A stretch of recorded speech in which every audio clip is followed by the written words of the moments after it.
Waalaikumsalam warahmatullahi wabarakatuh. Alhamdulillahirabbil alamin wassalatu wassalamu ala asrofil anbiya wal mursalin sayyidina wa maulana Muhammadin wa ala alihi washabihi ajmain. Nama batu Gus Wahid, Pak Kepala Badan, Ibu Profesor Amalia, luar biasa, bagus Salam, sekali, Prof. Sehat, komprehensif. Prof. Bagus, saya menikmati wawasannya yang sedemikian luas. Kalau ini Gus Wahid, kalau Prof. Amalia tadi tidak hanya halal, tapi juga toyiban. Mungkin ditambah lagi satu, halalan, toyiban, mubarokan. Nah, itu. Jadi ada berkahnya itu. Itu saya kira perlu tuh disinggung-singgung itu. Lewat mana saya tidak tahu, tapi lalu menjadi komplit yang halal, yang toyib, yang berkah. Nah, menarik sekali saya kira penjelasan dari Gus Wahid, dari Pak Kepala Badan, lalu juga Prof. Amalia tadi. Prof. Amalia juga melihat tidak saja dari sisi zatnya halal itu, tetapi juga dari sisi proses, sehingga menjadi luas sekali. Sebab misalnya beras itu menjadi haram ya, walaupun itu zatnya halal. Kalau didapatkan lewat sebuah proses yang tidak benar. Hanya memang ini tidak gampang untuk melihat proses ini.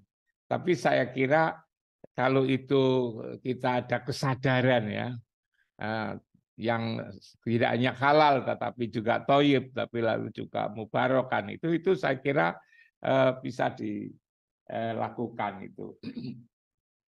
Lalu juga begini,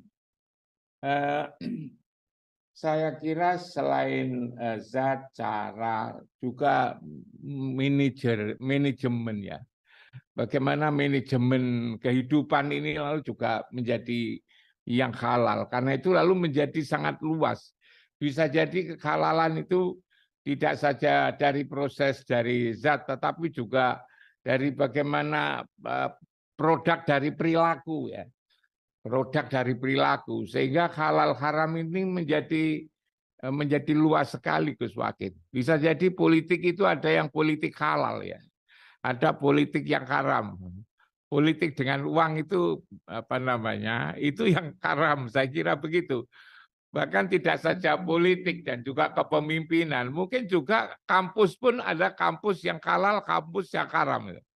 Kampus-kampus yang tidak lewat sebuah proses benar-benar meminterkan mahasiswa, tetapi lalu membolehkan mahasiswa tidak kuliah, asalkan bayar SPP, lalu wisuda yang kita sering dengar itu adalah kampus haram, saya kira gitu.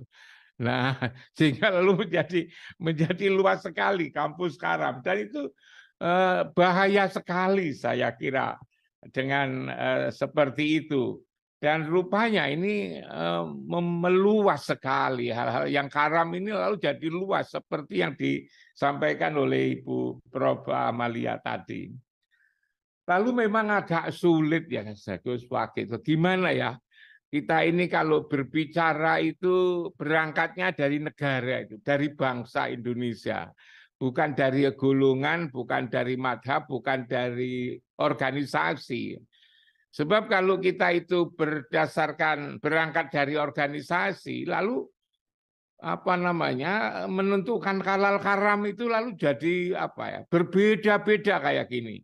Ada yang mengatakan halal, ada yang mengatakan haram, ada yang mengatakan mubah, ada yang mengatakan haram, tetapi dia sendiri juga mengkonsumsi misalnya. Satu misalnya contoh ada ulama yang mengatakan bahwa bunga bank itu misalnya haram, tetapi beliau sendiri juga memanfaatkan jasa bank.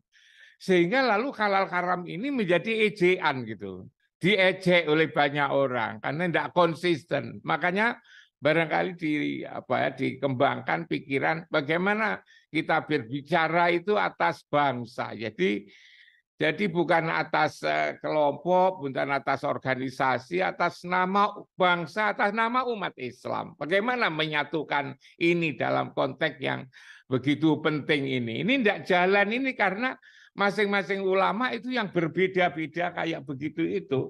Yang satu mengatakan halal, yang satu mengatakan haram, yang satu mengatakan mubah, yang satu mengatakan ini, sehingga sulit sekali.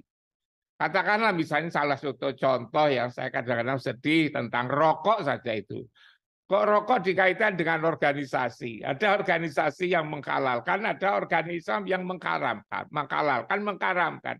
Ada yang mubah, ada yang organisasi mengatakan itu haram, tetapi lalu juga orang-orangnya juga masih melakukan itu. Lah begini nih, jadi tercerai-berai tidak karu-karuan umat Islam di negeri ini. Karena itulah lalu menjadi sulit bicara Islam, menjadi sangat susah karena ada perbedaan-perbedaan yang mendasar kayak gini.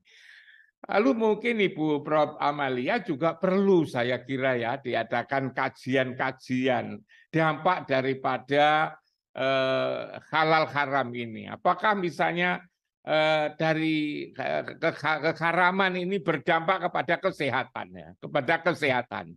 Kesehatan juga dua, misalnya dari kesehatan jasmani juga kesehatan rohani. Kalau ini bisa ditemukan bahwa makanan yang tidak halal itu juga berdampak kepada perilaku batin seseorang ya. Ada kegelisahan, ada lalu keraguan-raguan, ada suka marah, ada suka konflik, kemudian pikiran-pikirannya tidak karu-karuan itu karena diakibatkan oleh makanannya tidak halal misalnya itu. Nah, hal-hal seperti ini barangkali perlu ini. Jadi ketika kita bicara kesehatan pun dari dampak makanan halal dan haram tidak saja dampak jasmani.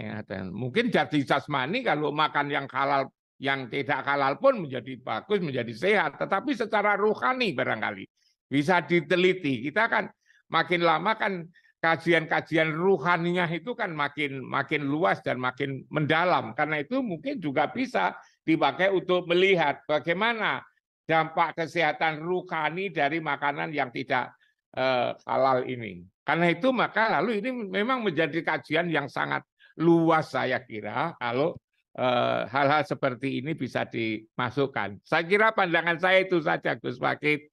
Saya tidak bisa menandingi Ibu Profesor Ewis Amalia ini yang sudah memang bidangnya. Saya ini kan mensarah Gus Wakid, jadi yang jangkal-jangkal. Kurang lebihnya mohon maaf. Assalamualaikum warahmatullahi wabarakatuh.